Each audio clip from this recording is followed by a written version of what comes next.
Morning. ഈ പുതിയ പ്രഭാതത്തിനായി സ്തോത്രം ചെയ്യുന്ന രാവിലെ സമയം വെളിപ്പാട് പുസ്തകം 5-ാം അധ്യായം 12-ാം വാക്യം. അവർ അത്യുച്ചത്തിൽ അറുക്കപ്പെട്ട കുഞ്ഞാട് ശക്തി, ധനവും ജ്ഞാനവും ബലവും ബഹുമാനവും മഹത്വവും സ്തോത്രവും ലഭിക്കുവാൻ യോഗ്യനെന്ന് പറഞ്ഞു. എൻ്റെ താഴോട്ട് നമ്മൾ വായിക്കുമ്പോൾ കുഞ്ഞാടിന് സ്തോത്രവും ബഹുമാനവും മഹത്വവും ബലവും എന്നേക്കും ഉണ്ടാകട്ടെ എന്ന് പറയുന്നത് ഞാൻ കേട്ടു. മൂപ്പന്മാർ വീണ് നമസ്കരിച്ചു. സ്വർഗത്തിൽ കർത്താവായ യേശുക്രിസ്തുവിൻ്റെ മുൻപാകെ നടക്കുന്ന ആരാധനയാണ് ഇവിടെ അപ്പസ്തലനായ യോഹന്നാൻ വെളിപ്പെടുത്തി തന്നിരിക്കുന്നത്. സ്വർഗത്തിൻ്റെ ദർശനം കണ്ട യോഹന്നാൻ ആ സ്വർഗത്തിൽ ഒരു കുഞ്ഞാട് അറുക്കപ്പെട്ടതുപോലെ നിൽക്കുന്നത് കണ്ടു.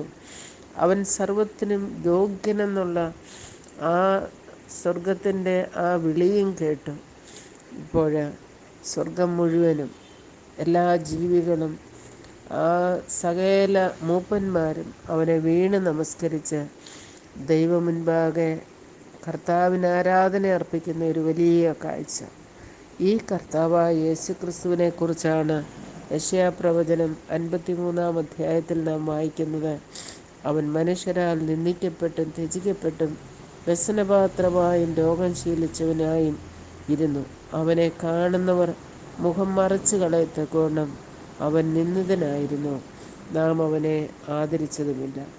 അതുപോലെ തന്നെ താഴോട്ട് വായിക്കുമ്പോൾ അവൻ പീഡിപ്പിക്കപ്പെട്ടു.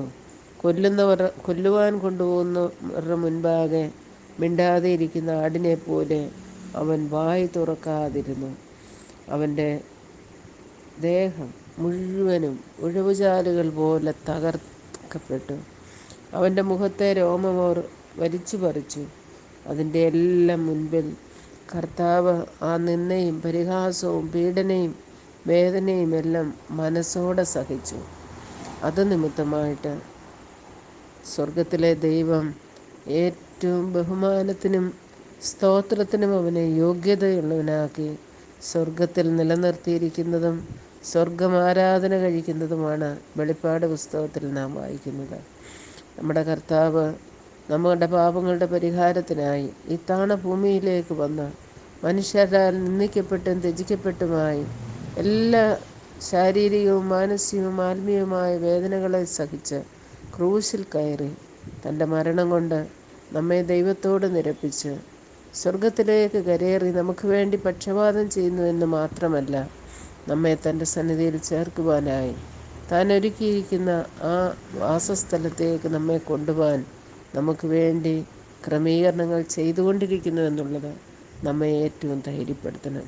അതുപോലെ തന്നെ ഈ ലോകത്തിൽ നിന്ദകളും പീഡകളും സഹിച്ച കർത്താവ് സ്വർഗത്തിൽ എല്ലാ ബഹുമാനത്തിനും യോഗ്യനായി എല്ലാവരാലും വണങ്ങി നമസ്കരിക്കുന്നവനായി തീരുന്ന ഒരു വലിയ രൂപാന്തരം കർത്താവ് പിതാവായ ദൈവം തന്നെ വരുത്തി.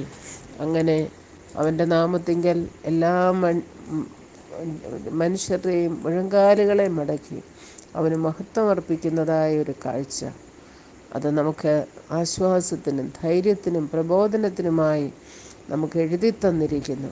നമ്മുടെയും ജീവിതത്തിൽ പ്രതിസന്ധികളിൽ, ഭാരങ്ങളിൽ, പ്രയാസങ്ങളിലൂടെ കടന്നു പോകുമ്പോൾ മറ്റുള്ളവരാൽ നിന്ദയും പരിഹാസവും ഏറ്റ് ഈ ലോകത്തിൽ ത്യജിക്കപ്പെട്ടവരായി, പീഡിപ്പിക്കുന്നവരായി, കഷ്ടമനുഭവിക്കുന്നവരായി തീരുന്ന ദൈവജനത്തിന് കർത്താവായ യേശുക്രിസ്തു മുഖാന്തരം ശുഭകരമായൊരു പ്രത്യാശയുണ്ട്.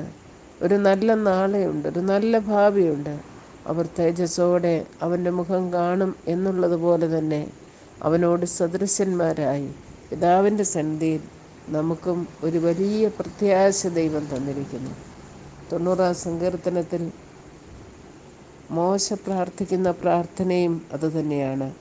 ഞങ്ങളെ ക്ലേശിപ്പിച്ച ദിവസങ്ങൾക്കും ഞങ്ങൾ അനർത്ഥം അനുഭവിച്ച സംവത്സരങ്ങൾക്കും തക്കവണ്ണം ഞങ്ങളെ സന്തോഷിപ്പിക്കണമേ. നിൻ്റെ ദാസന്മാർക്ക് നിൻ്റെ പ്രവൃത്തിയും അവരുടെ മക്കൾക്ക് നിൻ്റെ മഹത്വവും വെളിപ്പെടുമാറാകട്ടെ. ഞങ്ങളുടെ ദൈവമായ യഹോവയുടെ പ്രസാദം ഞങ്ങളുടെ മേലിരിക്കുമാറാകട്ടെ.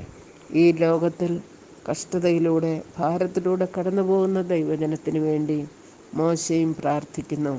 ഞങ്ങളെ ക്ലേശിപ്പിച്ച് ഞങ്ങൾ കടന്നുപോയ പ്രതിസന്ധികളുടെ മധ്യത്തിൽ ഞങ്ങളെ വീഴാതെ നിർത്തി ആ ശുഭദുർമുഖത്തെത്തിക്കുന്ന കർത്താവ് ഒരു മഹത്വകരമായ പ്രത്യാശ ഒരുക്കിയിരിക്കുന്നു എന്നുള്ള ഒരു വലിയ ധൈര്യത്തോടെ ഈ ജീവിതത്തിലെ കഷ്ടതകളെയും പ്രയാസങ്ങളെയും പ്രതിസന്ധികളെയും ധൈര്യത്തോടെ നേരിടുവാൻ നമുക്കിടയാവട്ടെ. അതിനായി ദൈവത്തിൻ്റെ പരിശുദ്ധാത്മാവ് നമ്മെ സഹായിക്കട്ടെ. അറുക്കപ്പെട്ട കുഞ്ഞാട് സർവമഹത്വത്തിനും യോഗ്യനായിരിക്കുന്നു. ആ കർത്താവിനെ നമുക്ക് ആരാധിക്കാം. അത് നമ്മുടെയും വിശ്വാസത്തെ ഉറപ്പിച്ച് മുൻപോട്ട് പോകുവാൻ ശക്തിയും ബലവും കൃപയും തരട്ടെ. ആമേൻ.